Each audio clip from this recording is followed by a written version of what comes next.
Okay. Now the football, as we get into week 4 in the National Football League. Coming off of last week, I had this written down. We talked about it. Week 2, or what was my week 1, didn't go great in the old prediction game.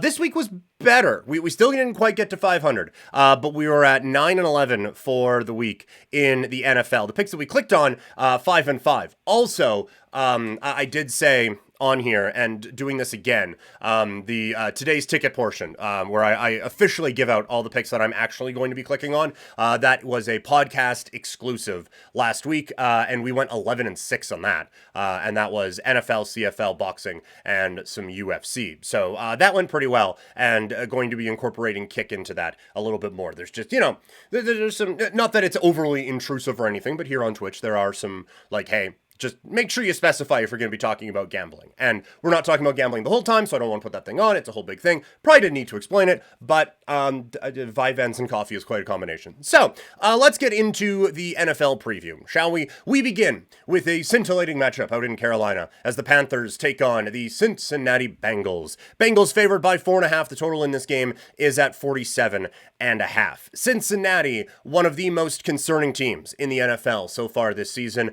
Statistically, some of the stuff looks pretty good, right? They're 12th in DVOA, which again is an efficiency statistic. 5th on offense, 24th in defense. I think that probably tells the story for you. A lot of the other underlying numbers on this defense actually aren't bad. They're 6th in defensive success rate, EPA per dropback success rate, and rush success rate. So a few of these things they are actually able to hold up. It's just a few other big ones not necessarily working out.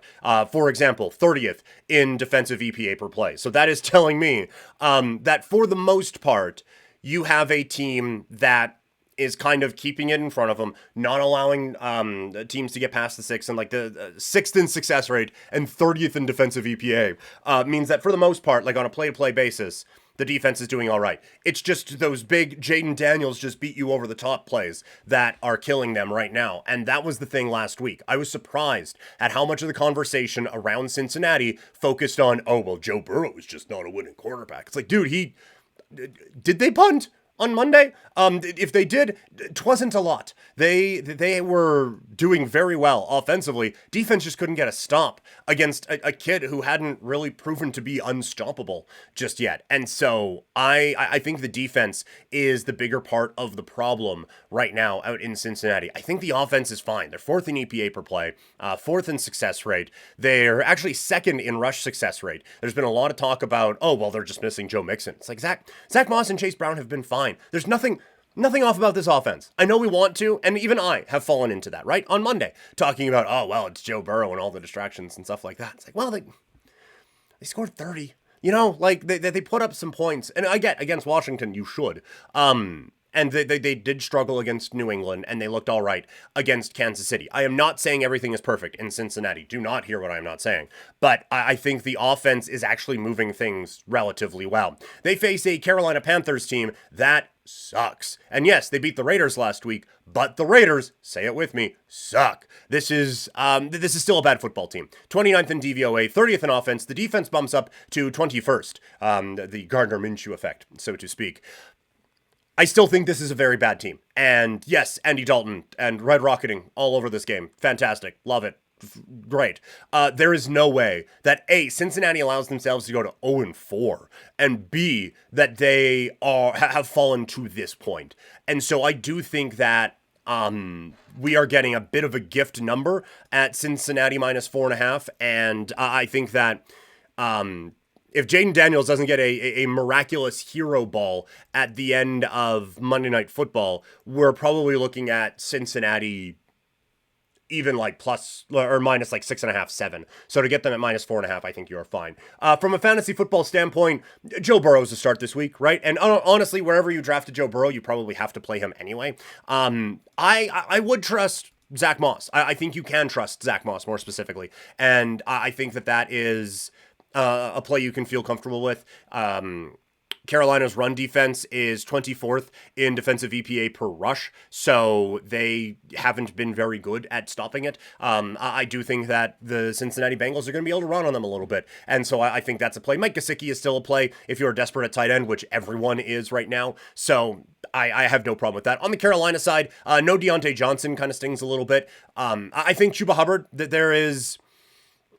Like, Cincinnati hasn't given up a ton on the ground so far this year, but they, again, like we talked about, they've given up some big plays, and all of that through the air. I don't think there is an option there. Like, maybe deeper league, if you want to take a look at a Xavier Legette, just based off of the injuries that they have, then maybe you can roll with that, but that might be a bit of a wait and see one. But if you're desperate and you're feeling some type of way, that ain't a bad play to throw that one in there. But I think Chuba Hubbard is a fine play, but there might be better options out there. Denver taking on the New York Jets. Jets favored by 7.5 in this game. The total is at 39.5. Denver is 19th in DVOA, 28th on offense, 13th on defense. All of their stats, basically, on the offensive side are in the 25th to 27th range in the NFL. And all of their stats defensively are basically 8th. But they have had a bit of trouble stopping the run when they need to. 23rd in the NFL in defensive rush success rate. For the Jets, 10th in DVOA, offense and defense both right around there. They have a number of categories on both sides in the top 10 offensively. We have started to see people get very excited about the Jets now, coming off of a good Thursday night performance against what is a pretty good New England Patriots defense. I do think that you can start to buy in on the Jets. We talked about this on Power Rankings Day when I had them in the top 5 begrudgingly. They are just... It is clicking now. Having another weapon on offense like a Braylon Allen really does make this thing a little bit interesting. And having another weapon that Aaron Rodgers trusts in Allen Lazard, I think is interesting. And I think that's going to be very important in this game. I think that there is going to be a real focus on shutting down Garrett Wilson. And we saw that last week. The Patriots really dialed in on that guy is not going to beat us. And look how that turned out. But last week, we saw Patrick Surtain III cover Mike Evans almost exclusively, and they were able to do a really good job of completely taking him out of the game plan. And we saw New England again do the same thing to Wilson, and that allowed Aaron Rodgers to go to, or not, I guess allowed, I don't think he was champing at the bit to do that, but that guided Aaron Rodgers in the direction of a Allen Lazard, who ends up having a relatively decent game. And so I think, again, if you're in a deeper league where Allen Lazard is owned, I think you can roll with that. If you are in a league where you have Garrett Wilson, I don't think you sit him or anything like that, because he's very good. But I would at least give a little bit of a thought to that. Anyway, just that's the one part of this matchup that I think kind of intrigues me a little bit. And so I meant to look at this before. Taking a look at some of the player props, player receiving yards. Allen Lazard is at 32.5. I don't think we're going to play that. Garrett Wilson, they've brought it down. 54.5 is a really good number for that. I don't think I don't think there's a value in that. It's already baked in what happened there. Honestly, there might be a little bit of value in the over. Like, are they really going to hold Garrett Wilson that down? I don't know. So there might be a little bit of value in that one. I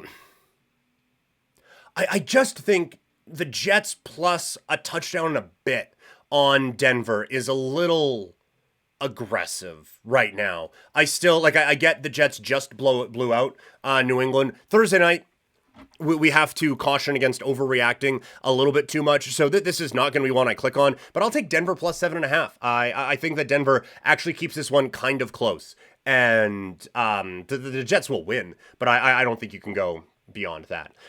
Jacksonville taking on Houston. The Texans favored by 6. The total is at 44.5. This game is a disappoint off, so to speak. As you have Jacksonville, who has just been shit pumped in basically, last week was the worst one. Obviously, last week was the bad one against Buffalo. But it has been incredibly disappointing all season long out in Jacksonville. And that, I think, has made the market kind of turn on them very, very quickly. But Houston, it feels like, is disappointing more. You look at Houston's numbers right now. They are 14th in DVOA, 26th on offense. They are 28th in dropback success rate. A lot of their defensive stats are middle of the road. And I think, honestly, some of those are...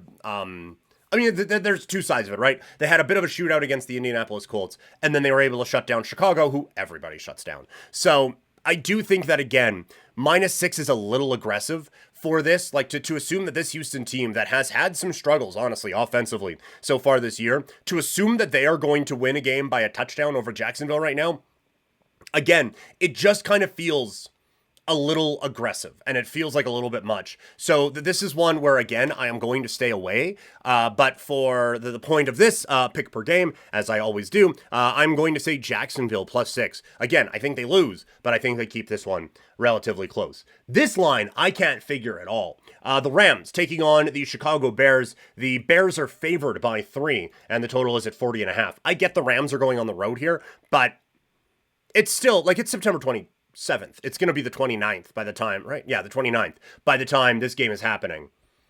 What? Like, it's not going to be -1 billion out in Chicago. It's not going to be this absolutely hindrance of a game that is going to just cause some major problems for the Rams coming from sunny Los Angeles. Also, Matthew Stafford's the quarterback. He played in that division for 100 years.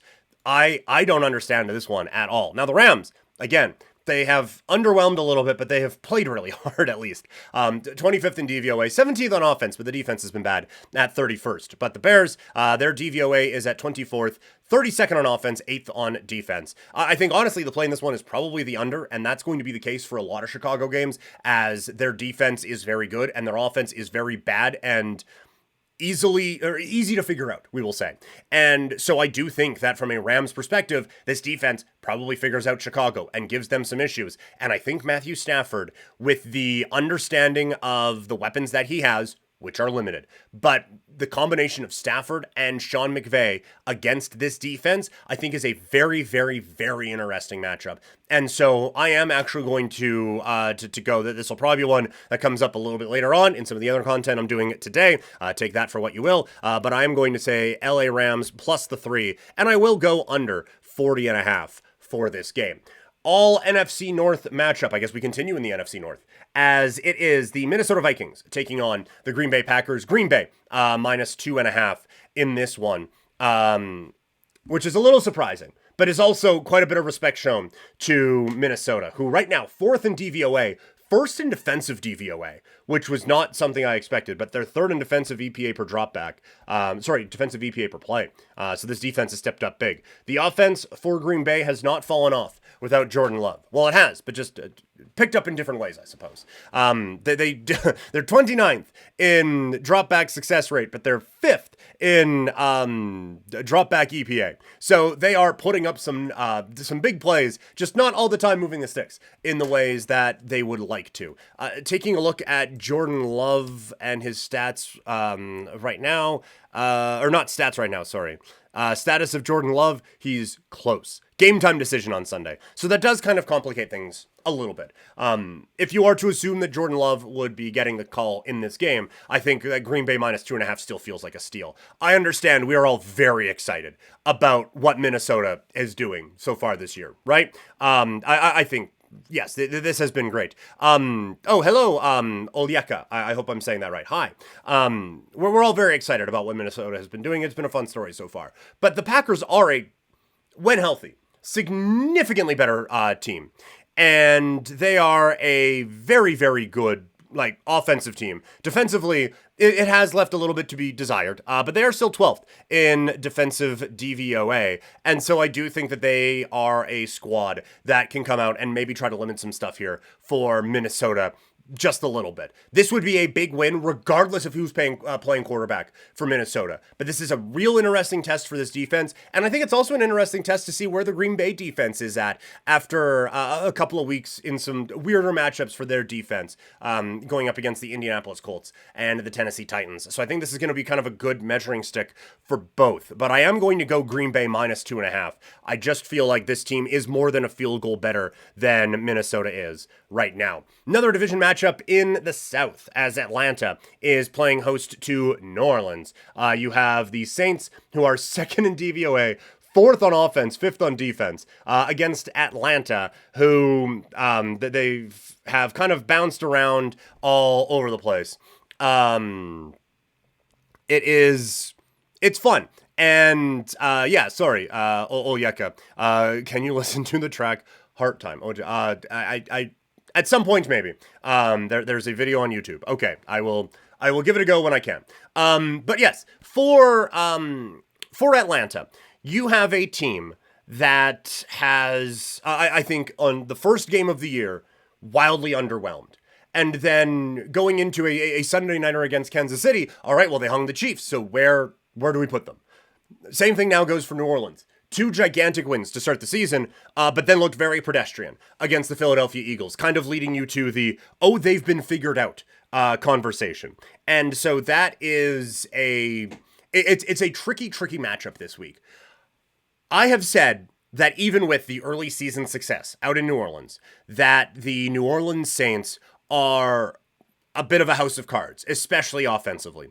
Defensively for Atlanta, I still think there's some room for improvement. I think they've looked pretty good so far, but I think that they brought in some pieces late in camp, and so I think there is still a little bit of meshing that can go on there. I do think that they limit New Orleans one more time. And I think, again, this one probably a little bit lower scoring, so we're going to do another double shot on this one. We are going to go Atlanta minus the 2, and we're going to take under 42 in this game. Philadelphia taking on Tampa Bay. The Eagles favored by 1.5. The total in this one is at 43.5. I get Tampa Bay has had Philadelphia's number the last little bit, and it hasn't looked overly impressive all the time for Philadelphia. And now you have a week off, or a full game, with basically Goddard, Jahan Dotson, and Saquon Barkley as the best options out in Philadelphia offensively. This is a problem. It's a real big concern for this group, and I do worry about them offensively. Defensively for Tampa Bay, they kind of got chewed up by Bo Nix last week, and it was in ways that Jalen Hurts can also hurt them. And so I think that this minus 1.5 is a little bit too much of an overreaction to some of the concerns we may have about Philadelphia, and also about this matchup that obviously has not gone well for Philadelphia in the past. But I do think that Philadelphia is just a better team than Tampa Bay, and actually by a pretty significant margin. So this is one where I think there's a little bit of overreacting to what's going on out in Philly. The Indianapolis Colts playing host to the Pittsburgh Steelers. The Steelers, the road favorite, at minus 1.5, with the total sitting at 40. Pittsburgh has been one of the dominant teams so far this year. Defensively, they have balled out. Offensively, they've done enough to have some kind of success. Defensively, they are first in every stat that I look at. Offensively, they are middle in the road of basically everything. I will note, you've probably seen me look down on my phone a couple of times. I have Jaylen Warren in fantasy, and so I have been alerted numerous times now that Jaylen Warren is out of this game. And that is, I don't think it's a major change. Like, I do think he is a talented running back, but I also think that there's going to be a lot of Cordero Patterson involvement now in this offense. That would be a sneaky pickup. A little bit of a if you are desperate play, but you have the Indianapolis Colts, who are 24th in defensive rush success rate. So they do give up some chunks in the run game. So I think this could be an interesting spot for Harris, and I think a interesting dart throw type of a move for a Cordero Patterson if you want to go that way. But this one, I think that Justin Fields continues to get better in this offense, and I have talked before about a lack of respect that I have for the Indianapolis Colts defense, and I think that this will be a game where Pittsburgh figures that out a little bit, and then defensively, I think they swallow up Anthony Richardson. So I think that this one goes the way of the Pittsburgh Steelers. I have them. I'm buying in to what Pittsburgh is selling me a little bit. So I'm going to go with Pitt minus 1.5. From a fantasy standpoint, and sorry I've missed the last couple, so if you do have any fantasy questions, let me know. But from a fantasy standpoint, not a whole lot I love in this game. Jonathan Taylor, you kind of have to start him. I would find a way to not start Michael Pittman this week, and for a few weeks going forward. I think he's a very talented wide receiver, but it is not meshing with Anthony Richardson at all right now, and that is a problem for him. So I don't I would try to avoid Anthony Richardson and basically anyone not named Jonathan Taylor in this offense. On the Pittsburgh side, Justin Fields, if you're super desperate. If you are super duper desperate, Cordero Patterson, I think, actually gets a little bit of run in this game, but I think Najee kind of gets bumped up a little bit. I am not going to buy into Calvin Austin with a big play last week, and George Pickens is, I think, very good. So I think you roll with him, and Freiermuth. What, do you have 2 tight ends? So roll with him if you can. But yes, to Deeds' point, Pitt as a defense fantasy-wise is the only bright spot. All right, I did miss fantasy for a couple of these. Philadelphia taking on Tampa Bay. You're starting your Eagles, Goddard, Saquon, Hurts. I don't... You actually starting Dotson probably wouldn't be the worst thing, depending on the injury situations for Smith and for AJ Brown. I haven't seen a ton of updates on them. If they aren't in the lineup, then I think Jahan Dotson is a sneaky all right play in like 12 teamers and a little bit beyond. For Tampa Bay, Bucky Irving, I think you can start to throw him in your lineup a little bit more and a little bit more and a little bit more. This is not a game to start Baker Mayfield, but the 2 receivers you are absolutely starting. Atlanta taking on New Orleans. I like this one. There aren't a whole. I would avoid Shaheed. Sorry, stumbled on that.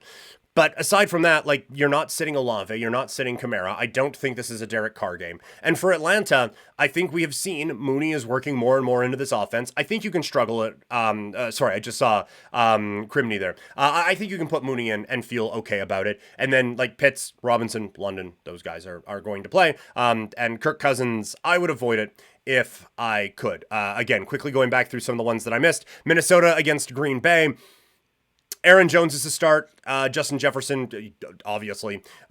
Probably not Sam Darnold in this game. I wouldn't. Although there's a couple spots where I kind of have to. And, I mean, Green Bay is 29th in dropback success rate. So I don't know. I would try to avoid that. If Jordan Love is healthy, probably have to put him in anyway. And then I think we are at a point where you can trust the pass catching options out there. Chicago against the Rams. There isn't a bear I would start right now. I get, like, Cole Kmet is working his way into the offense a little bit more, and tight end sucks. So I would go with that, but I would avoid the running back situation. And for the Rams, like Parkinson and... like not Stafford, and that's Williams is who the one I was thinking of. I would go with that as well. And then I think we didn't do Jacksonville, Houston either. Jesus, sorry guys, I missed a bunch of these. Jacksonville against Houston. Trevor Lawrence, I think you would try to avoid that, although where he was being drafted, you might have to.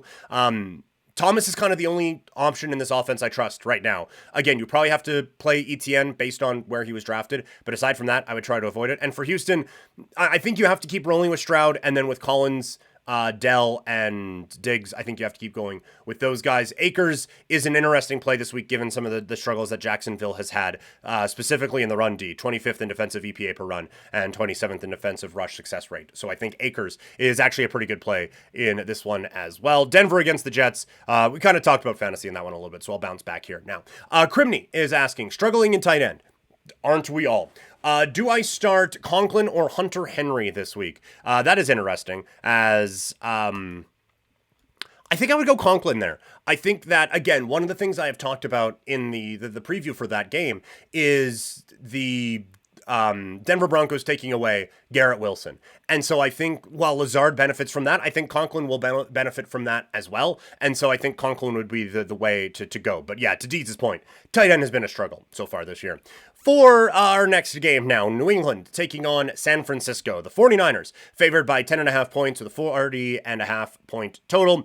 There isn't a whole lot to this game. I am going to go with San Francisco minus 10.5. I think they are in line for a bounce back spot here against the New England Patriots. And I think Kyle Shanahan wants to take it out on people wearing Patriots jerseys, even though it's no one close to the players who kind of cost him a 28-3 a long time ago. But New England sucks and San Francisco doesn't. So let's go with that. There are some concerning numbers on the defensive side for San Francisco, but I don't think this is one where that gets exploited. And I don't want to talk about this game. I think it sucks. From a fantasy standpoint, I think you can start Brock Purdy and feel okay about it.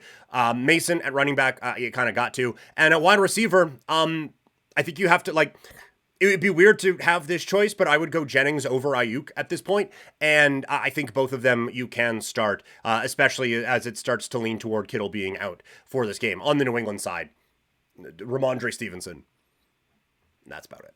Washington taking on Arizona. This one will have a bit of a different fantasy conversation as you have. Oh man, need CMC back ASAP. 100% Crimney. I could not agree with you more. I have a couple of fantasy leagues where I am with you on that 100%. Arizona minus 3.5 with the total at 50. Washington, they are 26th in DVOA, 9th on offense, and dead fucking last on defense at 32. Arizona is 11th in DVOA, 8th on offense, 23rd on defense.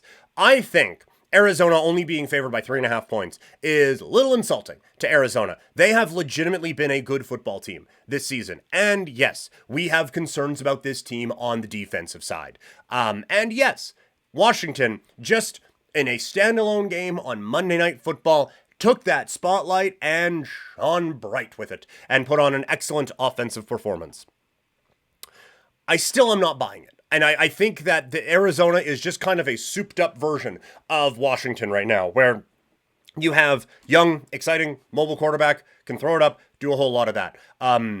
Murray's just a better version of that. You have, on both sides, a wide receiver who we really like and can go out and make plays. But right now, Harrison, kind of an up version of McLaurin, which is kind of crazy to say. But just the way that their offenses are going right now. Defensively, neither team can defend very well. But Arizona is playing at least a little bit better defensively. So it just feels like everything on the Washington side, Arizona does it a little bit better. So I will very strongly suggest Arizona minus 3.5 in this game. And I feel really good about that one going forward. Deeds in the chat. The Jennings emergence has been great for me as a Niners fan. Bad for me as an Ayuk owner in our Vampire League. Deeds, we've talked about this. I shed no tears for you in our Vampire League because your team has been absolutely crushing it so far. So I worry not. But and also I have Jennings, so I hope that he has a good one here this week. And that Jordan Love decision needs to come in. So yeah, you with the 50-point game yesterday and leading the league in scoring, you'll be fine. You'll work through it. But yeah, the Jennings being great has been really fun so far. And I kid, I mean, fantasy can be frustrating with all of those things at times. And even though things go well right now, doesn't mean they will in the next one. All right, Cleveland taking on the Las Vegas Raiders. Vegas is favored by 1.5, some fucking how, and the total is at 37. Again, both of these teams are dreadful. Cleveland was gifted an opportunity early in their game against the Giants and then did literally nothing until the very end of the game, while the Raiders lost to Carolina. And so I have no idea. I would take the under in this game. That will be my play. I can't imagine picking Cleveland or Vegas in any spot ever.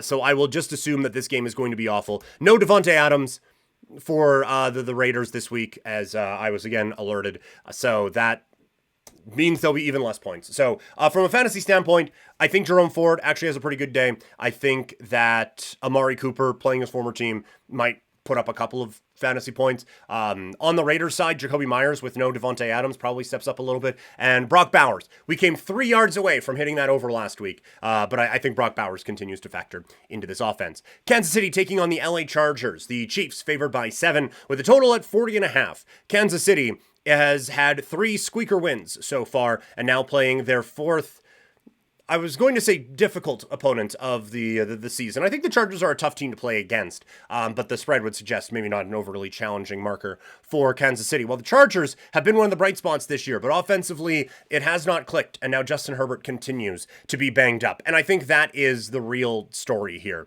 This will be a very good test for this Chargers defense after, yes, they are, where do we have it here? 3rd in defensive DVOA, 5th in defensive EPA. So they have played well. For those numbers, though, they have played the Panthers, the Raiders, and the Steelers. When Justin Fields is the best quarterback that you've played by a lot, you have not really been tested as a defense. The Kansas City Chiefs will test you as a defense. And so I think that there is going to be... I don't think it's going to be an ass kicking. Like, I don't think it's like, oh, this defense actually isn't shit. Like, I think it's actually quite good. But I do think that they're going to have trouble in this one. And so I do think that this is going to be a Kansas City win. 7 is really high. It's just so high. Like, Kansas City doesn't beat teams by 7 anymore, right? Like, they do not blow out teams at this point in their journey as a football team. Let's look because they haven't won. Did they win by 7 in any of the games this year? All right, we're gonna take a look here. We're gonna go through Kansas City schedules and see when how all this kind of has played out because they aren't a team that blows anyone out right now, right? So you look at it so far this year as he quickly scrolls through Wikipedia. They went 0-3 in the preseason. I'm sure they're devastated. Yeah, so a 7-point win against Baltimore. That was close to being a 1 point, but that is a 7-point win. So you have that. Then a 1 point win against the Bengals, 5-point win against the Atlanta Falcons. Let's go to last year. They finished 11-6, blibbity blobbity blue. They beat the Chargers, or the Bengals, sorry, by 8 on New Year's Eve, and the Patriots by 10. They actually had a few more 7-point wins last year than I anticipated. So maybe I am just kind of being a little bit too cautious with this number. They don't blow teams out anymore, but I can't pick the Chargers in this game. Going against Mahomes is never fun. So I'm going to go Kansas City -7 and just kind of watch through my fingers like that. Buffalo taking on Baltimore. I see the NHL note deeds. I'll talk about it at the end here. We're just going to wrap up the football here first. Buffalo against Baltimore. This game's going to be fun as hell. I will legitimately be waiting all day for Sunday night for this one. I think this game is going to be a blast. You have Baltimore favored by 2.5 points. The total is at 46.5. I am very surprised by Baltimore being favored in this spot. Buffalo has been the best team in the NFL this year. I don't have them number 1 in my power rankings because Kansas City, they're the defending champs. They're Mahomes and Andy Reid, and they're 3-0. So what am I doing to knock them off? But no team has come close to playing as good this year as Buffalo has. And certainly not Baltimore, who had 4 very good quarters against Kansas City, 3 against the Raiders, and 3 against Dallas, that they have not been able to put these games together. And so to suggest that they are a favorite against Buffalo, even on the road at night and all of those things, I can't get there. I think Buffalo exposes a few holes on this team defensively. I think Buffalo's defense probably gets exposed a little bit in this game, quite frankly. And so I think the over is in play for this particular matchup. But yeah, give me Buffalo. And you know what? I'm not even going to cheap out and take the points. I'm just going to go full on Buffalo money line. And we will do a look also at over 46.5. Thy joke's on you with the amazing name and also the question. Full PPR. Drop Zamir White for Rashawn Johnson. God damn. Drop Zamir White for sure. And yeah, if Rashawn Johnson's the one who is out there, who's the apple of your eye, by all means. I think PPR, there is an upgrade there. And I think slowly Chicago's going to realize DeAndre Swift ain't it. And that is going to be a little bit more on the Rashawn Johnson side of things. I still think Khalil Herbert factors into this offense somewhere, although they don't seem to agree. So at some point, I'm going to have to give up on that dream. But yeah, you want to do that, by all means. That is more a statement on where Zamir White has been, and honestly a statement on where DeAndre Swift has been. So yeah, that is perfectly logical with that. I also, again, have kind of skimmed through a couple fantasy ones, although really, like, Washington, you're starting basically everyone in that game because it's going to be awesome. Cleveland Raiders, we kind of went over it a little bit. The Chiefs, I think you can start your guys. So, yeah. And Chargers, start the running backs, and that's it. Buffalo against Baltimore, we made the pick. Buffalo, I think you can, we're starting to see you can trust the receivers more and more and more. Obviously, we're never sitting Josh Allen, and James Cook is a must play. And I think Kincaid works his way into this offense a little bit more. Baltimore has had some tight end issues so far this year. And for Baltimore, Lamar, Henry, obviously, and Flowers and Andrews. Even though Andrews, it's been frustrating. You have to start Andrews. 16-team league, so not a whole lot left for thy jokes on you with the Zamir White for Rashawn Johnson. Then yeah, no, that one, you are safe to do that. There is, as a Raider fan, I can tell you there's going to be no point this year where you're going to be like, oh man, I can't believe I dropped that guy. Yeah, no, it's bad. Monday Night Football, Tennessee taking on the Miami Dolphins. The Dolphins favored by 1.5 with the total at 36.5, which, holy shit. This is going to be a bad football game with 2 bad quarterbacks. And so you would then suggest that the weapons around Skylar Thompson, a little bit better than the ones around Will Levis, but Will Levis is better than Skylar Thompson. This game is going to be awful, and I can't wait for Seattle and Detroit to start, so I cannot watch this game more. But I think I just can't go with Miami. Like it looks so bad with Sky or with Tim Boyle or whoever's a quarterback. It looks so bad, and I still am holding on to the slightest bit of hope that it is better in Tennessee than I think it's going to be.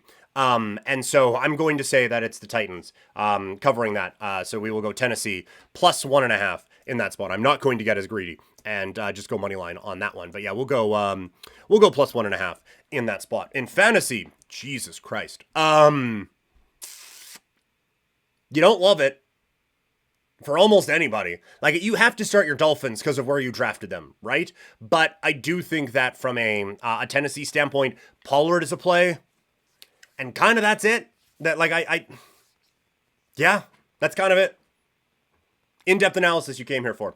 All right, Seattle taking on Detroit. The Lions favored by 3.5 points at the total at 45.5. Again, this is one, I think it's disrespectful to Seattle. I think the Seahawks have played better than Detroit has this year. I think that Detroit has really not been able to put it together so far offensively. They have a new weapon in Jamison Williams who seems legitimate, and it is fucking Jared Goff up. Because before, he could just look at Amon-Ra St. Brown, throw him the football, everything was fine. Now, he has to make these pesky things called decisions, and it is absolutely messing with him. And so this offense has not been able to get into a rhythm so far. And like, they are middle of the pack passing wise, and they have been crushing it in the run. 52% of their runs have been graded successful, and they are 7th in the league in EPA per rush. So, yeah, they are running the ball with great effect. Going up against the Seattle team that I think has been really good. They are 2nd in the league in defensive DVOA, 3rd in DVOA overall. I think that this is a very good football team, and I think the Monday Night Spotlight, we're going to come out of this one with everybody saying that Seattle is the team is a legitimate team to watch out for in the NFC. So I will take Seattle plus 3.5 going with a road dog to wrap things up on for our NFL preview here today. All right, Bailey is kind of